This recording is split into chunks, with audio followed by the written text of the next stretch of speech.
বাসায় আজকে গেস্ট আসার জন্য মা বানিয়েছিল ফ্রাইড রাইস, যাতে ছিল এগ, ভেজিটেবলস মিক্স।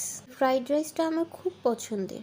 এই ফ্রাইড রাইসটা যেভাবে রান্না করা হয় তাতে করে যে কোনো মিট ছাড়াই এটা খুব ইজিলি খাওয়া যায় আর অনেক টেস্টি।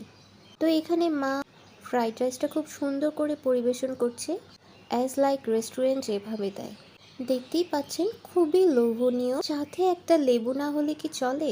এখানে অন্য কোনো সালাদের বদলে এটাই প্রেফার করি। এখানে দেশি মুরগির কোরমা করেছে। আমি আলু খেতে খুব পছন্দ করি, এই জন্য মা রান্নার সময় 2-4টা আলু দিয়েছে। পরিবেশনটা দেখে খুবই সুন্দর লাগছে। এমন একটা ট্রি ঠিক রোজার আগে দিয়ে খুবই দরকার ছিল। সো সবাই বাসায় বানিয়ে খাবেন। সবাইকেই রমজানের শুভেচ্ছা।